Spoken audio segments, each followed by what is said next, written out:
ସତରେ ଦିନ ସବୁ ପାଣି ସୁଅ ପରି ଚାଲିଯାଏ। ଆଜି ବୁଧବାର ହେଇଗଲାଣି। ସେଦିନ ଥିଲା ଗୁରୁବାର ସନ୍ଧ୍ୟା। ଆମେ ଶାଶୁ ବୋହୂ ଝିଅ ଆଉ ନାତି ନାତୁଣୀ ଥିଲୁ ଘରେ ମାଆଙ୍କ ସ୍ୱାଗତ ପାଇଁ। ସମସ୍ତେ ନିଜ ନିଜ କାମରେ ବାହାରି ଯାଇଥିଲେ, କିନ୍ତୁ ସମସ୍ତେ ଜାଣିଥିଲେ ମା ଆସିବେ। ଆଜି ଦିନଟା ଭଲରେ ଅଫିସ୍ କାମ କରିଦେଲେ ସିନା କାଲି ଛୁଟି ନେବେ।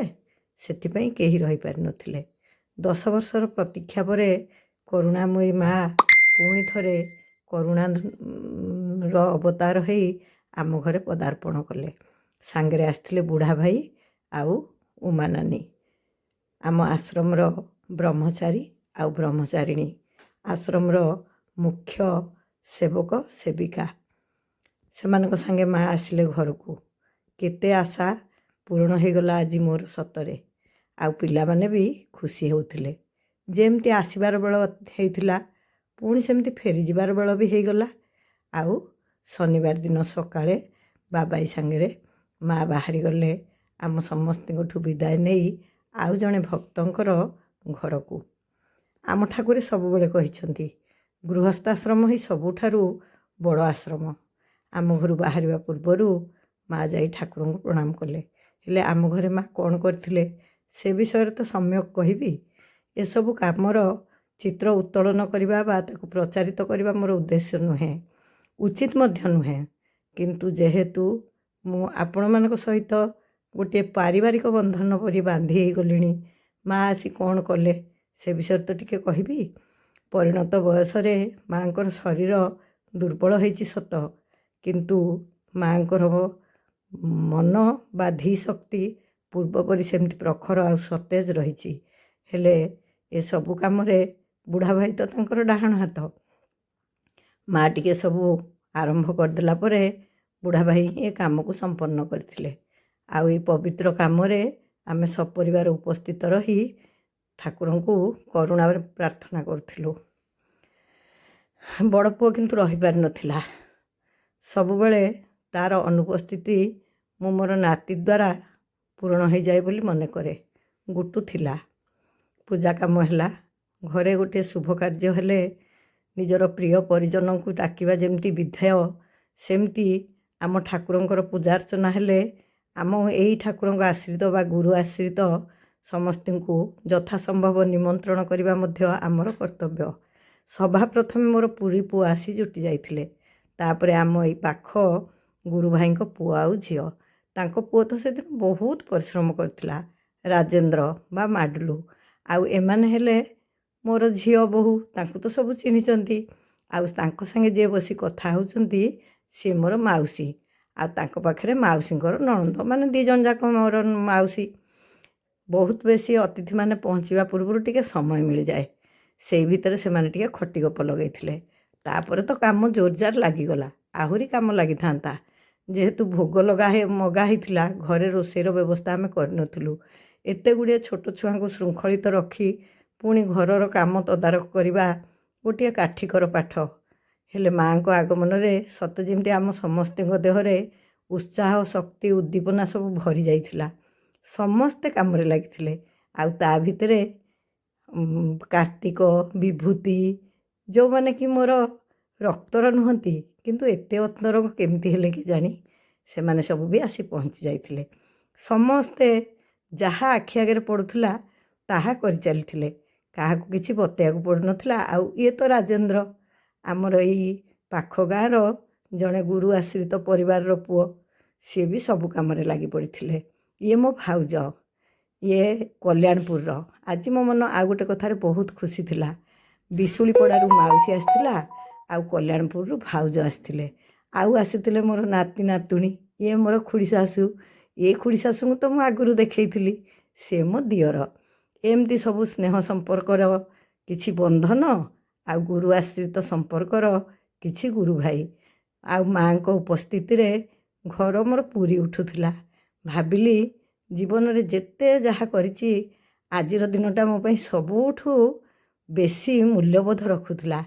ସେ ହେଉଛନ୍ତି ଆମ ଗାଁର ସରପଞ୍ଚ। ହେଲେ ଏଠି ସେ ପରିଚୟର କିଛି ଆବଶ୍ୟକତା ନାହିଁ। ସିଏ ବି ମୋର ଜଣେ ଗୁରୁ ଭଉଣୀ। ଆଉ ଏଇଠି ଯେଉଁମାନେ ସବୁ ବସିଛନ୍ତି ତାଙ୍କରି ସାଙ୍ଗରେ ହିଁ ବସିଗଲି। କହିଲି ତ ସେ ଦିଅର ଆଉ ଇଏ ଦି ଖୁଡ଼ି, ଇଏ ମୋର ବଡ଼ ଝିଆରୀ, ସେ ମୋର ଭଣଜା ବୋହୂ, ଆଉ ଇଏ ବି ମୋ ଝିଆରୀ। ସବୁ ଆମେ ଏକାଠି ହେଇଥିଲୁ ଗୁରୁଙ୍କ କୃପା ପାଇଁ। ସତରେ କେମିତି ସବୁ ସମୟ କଟୁଥିଲା କେଜାଣି, ମୁଁ ତ କିଛି ବୁଝିପାରୁନଥିଲି। ଆଉ ଭିଡ଼ିଓ କରୁଥିଲି ପୁରା ଅନାବନା ଭାବରେ। ଏକଥା ବି ସତ ଯେ ମୋ ଭିଡ଼ିଓରେ କ'ଣ କିଛି ଥାଏ ଆମ ନିଜ ଭିତରେ ଏଇ ଆତ୍ମୀୟ କଥା ବାଣ୍ଟିବାରେ। ଏଇ ପରା ସବୁ ଏମାନେ ସବୁ ମୋ ଗୁରୁ ଆଶ୍ରିତ ପରିବାରର। ଆଉ କୁନା ଆମର ଯେଉଁ ଭୋଜି ଭାତରେ ପହଞ୍ଚିଲେ ବି ଅଣ୍ଟା ଭିଡ଼ି କାମରେ ଲାଗିବାଟି ଥୟ।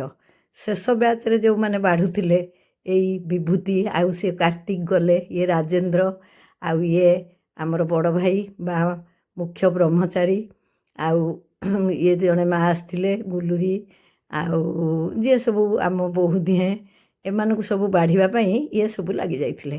ଖାଲି କ'ଣ କାମ ହେଉଥିଲା, ତା ଭିତରେ କେତେ ମଧୁର ଆଳାପ, କେତେ ଥଟ୍ଟା ମଜା, କେତେ ଆଧ୍ୟାତ୍ମିକ କଥାବାର୍ତ୍ତା ବି ଚାଲିଥିଲା। ଆଉ ମୋ ଖୁଡ଼ି ଶାଶୁ ମୋ ପୁଅମାନଙ୍କର କ'ଣ ହେବେ କହିଲେ? ଜେଜେମା। କିନ୍ତୁ ତାଙ୍କ ବୟସ ଦେଖିଲେ କ'ଣ ସେମିତି ଲାଗୁଛି? ସେଥିପାଇଁ ମୋ ପୁଅ ଦିହେଁ ତାଙ୍କୁ ଜେଜେମା ନ ଡାକି ଦିଦି ଡାକନ୍ତି, ଆଉ ବହୁତ ଥଟ୍ଟା ମଜା କରନ୍ତି। ଗାଁରେ କୁଟୁମ୍ବ ଧରି ଚଳିବାରେ, ଚଳଣିରେ ଯେଉଁ ମଜା ଥାଏ ସେଇଟା ଆଉ କେଉଁଠି ମୁଁ ଦେଖିନଥିଲି। ମୁଁ ବି ତ ମୋ ଗାଁରେ ରହୁନଥିଲି ନା। ମୋ ବାପା କ'ଣ ତାଙ୍କ ଗାଁରେ ରହୁଥିଲେ କି? ସେ ତ ବାହାରେ ଯାଇକି ରହୁଥିଲେ ଅନ୍ୟ ଗାଁରେ। ତେଣୁ ଏସବୁ ଚଳଣି ସହିତ ମୁଁ ଏଇଠିକି ଆସିବା ପରେ ହିଁ ପରିଚିତ ହେଇଥିଲି। ଅନଉ ଅନଉ ବେଳ ହେଇଗଲା, ସମସ୍ତେ ଯିବାକୁ ବାହାରିଲେ। ମୋ ନାତି ନାତୁଣୀ, ମୋ ଝିଆରୀ, ଏମାନଙ୍କୁ ସମସ୍ତଙ୍କୁ ଠିଆ କରି ଚୁଙ୍ଗା ଫଟୋ ଉଠାଇଲା ବେଳେ ମୁଁ କହିଲି, ହେ ଗୋଟେ ଭିଡ଼ିଓ କରିଦିଅ, ମୋ ନାତି ନାତୁଣୀକି ପୁଣି ମୁଁ ଦେଖେଇବି ନା। ଏହା କହି ମୁଁ ମୋ ନାତି ପାଖରେ ହିଁ ଠିଆ ହେଇ ପଡ଼ିଲି। ସେମାନେ ସବୁ ବିଦା ହେଇଗଲେ। ଆଉ ସନ୍ଧ୍ୟାବେଳେ ଆସିଲେ ପିଣ୍ଟୁ ଆଉ ସଂଗ୍ରାମକୁ ବି ଆପଣମାନେ ଆଗରୁ ଚିହ୍ନିଛନ୍ତି। ସେମାନଙ୍କୁ ଦେଖି ପୁଣି ସନ୍ଧ୍ୟାବେଳଟା ଆହୁରି ଖୁସି ଲାଗିଲା। ସେମାନେ ଯିବା ପରେ ପୁଣି ଆସିଗଲେ ମୋ ଜ୍ୱଇଁ, ଯିଏକି ଦିନରେ ଛୁଟି ନେଇନଥିବାରୁ ପହଞ୍ଚି ପାରିନଥିଲେ। ମୋର ତ ଗୋଟିଏ ବୋଲି ଜ୍ୱଇଁ, ତାଙ୍କ କର୍ତ୍ତବ୍ୟ କର୍ମରେ ସେ ସବୁବେଳେ ଲାଗି ରହିଥାନ୍ତି। ଏଡ଼େ ଚାକିରି, ତେଣେ ପାଠ ପଢ଼ା, କେଉଁଠି ବା ସମୟ ହେବ? ତେଣୁ ସେ ଟିକେ ଡେରିରେ ଆସିଥିଲେ। ଯାହା ବି ହେଉ, ସେ ଆସିବା ପରେ ମନଟା ବି ମୋର ଆହୁରି ଖୁସି ହେଇଗଲା। ଆଉ ମୋ ବୋହୂମାନେ ସବୁ କାମ ସାରିଦେଇ ବସି ଚାହା ଖଟି କରୁଥିଲେ। କହିଲି ପରା, ସବୁ ଚାଲିଥିଲା। ହସ, ଖୁସି, କାମ, ଆଧ୍ୟାତ୍ମିକ ଭାବନା ସବୁ ଏକାକାର ହେଇଯାଉଥିଲା। ମାଆଙ୍କ ଉପସ୍ଥିତିରେ ଘରଟା କେମିତି ଗୋଟେ ଶୃଙ୍ଖଳିତ ହେଇଯାଇଥିଲା। ମାଆଙ୍କ କଥା କ'ଣ କହିବି, କହିଲେ କ'ଣ ସାରିପାରିବି? ଇଏ ହେଉଛନ୍ତି ମା ମହାମାୟା ସରସ୍ୱତୀ, ଯିଏକି ଆମ ଆଶ୍ରମର ଅଧ୍ୟକ୍ଷା। ତାଙ୍କ ଆଚରଣ ଉଚ୍ଚାରଣ ସମ୍ପର୍କରେ କହିବାକୁ ମୋ ପାଖେ ଭାଷା କମ୍ ପଡ଼ିବ। କେତେ ପରିଶ୍ରମ ସେ କରନ୍ତି ଗୋଟିଏ ଆଶ୍ରମକୁ ପରିଚାଳନା କରିବା ପାଇଁ, ସେ କଥା ମୁଁ କେମିତି କହିବି। ଆଉ ଏଇ ପରିଣତ ବୟସରେ ବି କେତେ ଧ୍ୟାନ ରଖିଛନ୍ତି ସେ ସମସ୍ତଙ୍କ ପ୍ରତି। ଦେଖୁନାହାନ୍ତି, ଗୋଟାଏ ଦିନରେ କୁନି ଆମର କେତେ ଭଲ ପାଇ ବସିଛି ମାଆଙ୍କୁ। ତାଙ୍କୁ ସିଏ ଗୋଟେ ଚୁମ୍ବନ ଦେଲା, ଆଉ ତା'ର କେଡ଼େ ବଡ଼ ସୌଭାଗ୍ୟ। ମା ତାକୁ ଡାକିକି କେମିତି ଗେଲ କରିଦେଲେ ଦେଖିଲେଟି। ମା ସବୁବେଳେ ସ୍ନେହମୟୀ, କରୁଣାମୟୀ, ଆଉ ସବୁବେଳେ ଗୋଟିଏ ଶୃଙ୍ଖଳାର ପ୍ରତୀକ। ମାଆଙ୍କଠୁ ମୁଁ ଅନେକ କିଛି ଶିଖିଛି। ଏ ଜୀବନରେ, ଏଇ ସଂସାରରେ, ଏ ପରିବାରରେ ଅନେକ କିଛି ମାଆଙ୍କ ମାଧ୍ୟମରେ ମୁଁ ଶିଖିକି ଜୀବନରେ କାର୍ଯ୍ୟକାରୀ କରିଛି। ସବୁବେଳେ କହିଛି, ଏ ସଂସାର ମୋର ଗୁରୁ ଆଶ୍ରିତ ସଂସାର। ମୁଁ ସବୁବେଳେ ଗୁରୁଙ୍କ କଥା କହିଛି, କିନ୍ତୁ ମାଆଙ୍କ ବିଷୟରେ କେବେ କିଛି କହିନାହିଁ। କେବେ ମୁଁ ଭାବିପାରିନି ଗୁରୁ ବା ବାବା ଆଉ ମା ଦୁଇ ଜଣ ବୋଲି। ସବୁବେଳେ ତ ବାବାଙ୍କ କଥା କହିଲେ ହିଁ ତା ଭିତରେ ମା ଅନ୍ତର୍ଗତ ହୋଇ ରହିଥାନ୍ତି। କାହିଁକିନା ବାବା ଆଉ ମା ସବୁବେଳେ ମୋ ପାଇଁ ଅଭିନ୍ନ। ଆଜି 10 ବର୍ଷର ପ୍ରତୀକ୍ଷା ପରେ ମା ଆସିକି ଆମକୁ ଯେଉଁ ଆଶୀର୍ବାଦ ଢାଳି ଦେଇଗଲେ, ତାହା ଏ ଜୀବନର ପୁଣି ଗୋଟିଏ ଅବିସ୍ମରଣୀୟ ମୁହୂର୍ତ୍ତ ହୋଇ ଆମ ପାଇଁ ରହିଗଲା। ଜାଣିନି ଏ ଜନ୍ମରେ ଆଉ ପୁଣି କେବେ ଏଇଭଳି ଗୋଟିଏ ଦିନ ଆସିବ, ଯେଉଁଦିନ ମାଆଙ୍କର ପବିତ୍ର ପଦ ରଜ ଆମ ଅଗଣାରେ ପଡ଼ିବ। ସେଇ ସୁଦିନକୁ ଅପେକ୍ଷା କରି ଠାକୁରଙ୍କ ପାଖେ କୋଟି ପ୍ରାର୍ଥନା କରୁଛି, ମାଆଙ୍କର ଆଶୀର୍ବାଦର ହାତ ଚିରଦିନ ମୋ ପରିବାର ଉପରେ ଥାଉ। ତାଙ୍କର କରୁଣାରେ ଆମେ ସବୁବେଳେ ସିକ୍ତ ହୋଇ ରହିଥାଉ। ଆଉ ପ୍ରାର୍ଥନା କରୁଛି, ଏଇ 2 ଦିନର ରହଣି ଭିତରେ ମାଆଙ୍କ ପାଖରେ ବା ଏଇ ବ୍ରହ୍ମଚାରୀ ଭାଇ ଭଉଣୀଙ୍କ ପାଖରେ ମୁଁ ଡାକିଥିବା ଅତିଥିମାନଙ୍କୁ ମୋର ବ୍ୟବହାରରେ ଯଦି କିଛି ବି ଭୁଲ ଥାଏ, ତାହେଲେ ସମସ୍ତଙ୍କୁ ମୁଁ ଏଇ ଭିଡ଼ିଓ ମାଧ୍ୟମରେ କ୍ଷମା ପ୍ରାର୍ଥନା କରୁଛି।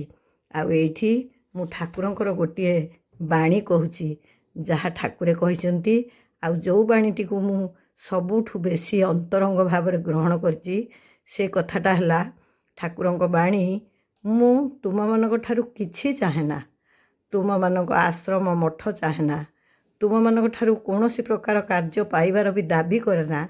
ମୁଁ କେବଳ ଏହି ଭିକ୍ଷା କରୁଛି, ତୁମେମାନେ ମଣିଷ ହୁଅ। ମୁଁ ତୁମମାନଙ୍କ ନିକଟରେ ମଣିଷତ୍ୱ, ଦେବତ୍ୱ, ଈଶ୍ୱରତ୍ୱ, ବ୍ରହ୍ମତ୍ୱର ଭିକାରୀ। ତୁମେମାନେ ମଣିଷ ହୁଅ, ଦେବତା ହୁଅ, ଈଶ୍ୱର ହୁଅ, ବ୍ରହ୍ମ ହୁଅ। ଏହା ହିଁ ମୋର ଆଶା ଏବଂ ଆଶୀର୍ବାଦ, ଯାହା ମୁଁ ସବୁବେଳେ କହିଆସିଛି।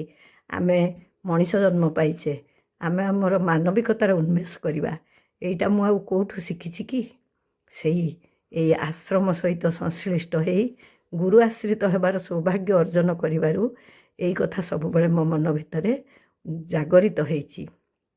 ଆଉ ଆଜି ବି ମାଆଙ୍କ ବିଦାୟ ମୁହୂର୍ତ୍ତରେ ରୁଦ୍ଧ କଣ୍ଠରେ ମୁଁ ମାଆଙ୍କୁ ସେଇଆ ହିଁ ନିବେଦନ କରିଥିଲି, ମା, ମୋତେ ଗୋଟିଏ ମଣିଷ କରି ଗଢ଼ି ରଖନ୍ତୁ। ମୁଁ ଆଉ କିଛି ହେବାକୁ ଚାହେଁନି। ମୁଁ ଏ ମଣିଷ ଜନ୍ମର ସାର୍ଥକତା କରି ମଣିଷଟିଏ ହେବାକୁ ହିଁ ଚାହେଁ। ସତରେ ସେଦିନ ମା ଚାଲିଗଲେ, ତାପରେ ଆମେ ଖାଲି ବସିକି ସେଇ କଥା ହିଁ ପକେଇଲୁ। ମା କେମିତି ଥିଲେ 1.5ଟା ଦିନ ଆମ ଘରେ, ଅଥଚ ଲାଗୁଥିଲା କୋଟି ଜନ୍ମର ତପ ଫଳରେ ବୋଧେ ଏଇ ସୌଭାଗ୍ୟ ଆମେ ଲାଭ କରିଥିଲୁ। ସମସ୍ତେ ଚଳଚଞ୍ଚଳ ହେଇ ଉଠିଥିଲେ। ଦେଖୁନାହାନ୍ତି, କୁନି ଯାଇ ବସିଛି। ଆମ କୁନିକୁ ମୋତେ ବହୁତ ଭଲ ଲାଗେ। ଆମ ଘରକୁ ଯିଏ ଆସିଲେ ବି ସେ ସମସ୍ତଙ୍କ ସାଙ୍ଗେ ମିଶେ, ଆଉ ବହୁତ ଉନ୍ମୁକ୍ତ ହେଇକି ମିଶେ। ଏଠି କିନ୍ତୁ କୁନିକି ମୁଁ କହିବିନି ତା'ର ମିଶିବାପଣ। ମା ଏତେ ନିଜର କରିପାରନ୍ତି। ଆଶ୍ରମକୁ ଆସୁଥିବା ଶହ ଶହ ଭକ୍ତ, ଶହ ଶହ କୁନି ପିଲା, କାହାକୁ ମା ନିଜର ସ୍ନେହର ସ୍ପର୍ଶ ଯେ ନ ଦିଅନ୍ତି ତା ନୁହେଁ। ମା ଚାଲିଗଲେ କେମିତି ଆଳାପ ଆଲୋଚନା ମୁଁ ବ୍ରହ୍ମଚାରୀ ଭାଇଙ୍କ ସାଙ୍ଗେ କହୁଥିଲି। ଜାଙ୍ଗୁନା କେମିତି ଆସିକି ଭାଇଙ୍କ ସାଙ୍ଗେ ଟିକେ ନିଜର କଥାବାର୍ତ୍ତା କରୁଥିଲା, ଇଏ କେମିତି ବସି କଥା ହେଉଥିଲେ। ଆମ ଘରେ କଟିଥିବା ସେଇ ସବୁ ମୁହୂର୍ତ୍ତ ମୋର ମନେ ପଡ଼ୁଥିଲା। ମୁଁ ଠିକ୍ସେ ମନେ ପକାଇ ବି ପାରୁନଥିଲି କ'ଣ ସବୁ ଘଟିଥିଲା ସେଇ 1.5 ଦିନ ଭିତରେ। କ'ଣ କହିବି ଆପଣମାନଙ୍କୁ। ବୋହୂ ଦିହେଁ ତ ଝିଅ ସହିତ ଲାଗି ପଡ଼ିଥିଲେ। ମୋ ଝିଅ କିଛି ଭିଡ଼ କାମ କରିବନି ବୋଲି ତାକୁ ଫୁଲ ସଜାସଜି, ଫୁଲ ଗୁନ୍ଥାଗୁନ୍ଥି ସବୁ ଦାୟିତ୍ୱ ସେ ନିଜେ ହିଁ ବରି ନେଇଥିଲା। ତିନିହେଁ ମିଶି କେତେ ସୁରୁଖୁରୁରେ ସବୁ କରିଦେଇ ଗଲେ। ଆଗରୁ ଯେତେବେଳେ ମା ଆସୁଥିଲେ ମୁଁ ଥିଲି, ଆଉ ମୋର ଏଇ 4 ବାଡ଼ୁଅ ପିଲା ଥିଲେ। ମୋ ପିଲାମାନଙ୍କ ବାହାଘର ପରେ ଏଇଟା ଆମ ଘରକୁ ମାଆଙ୍କର ପ୍ରଥମ ଆଗମନ।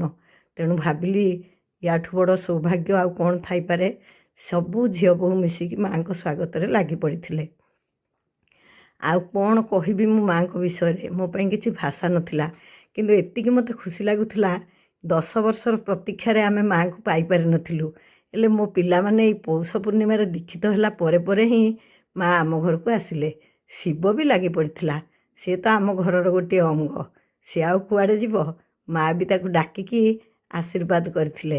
ଆମେ ସମସ୍ତେ ଯେତେବେଳେ ବି ବସୁଥିଲୁ, ଖାଉଥିଲୁ, ଯାହା କରୁଥିଲୁ, ସବୁବେଳେ ଆଶ୍ରମ କଥା, ମାଆଙ୍କ କଥା, ନାନୀଙ୍କ ସାଙ୍ଗରେ ବସି ଗପ କରୁଥିଲୁ।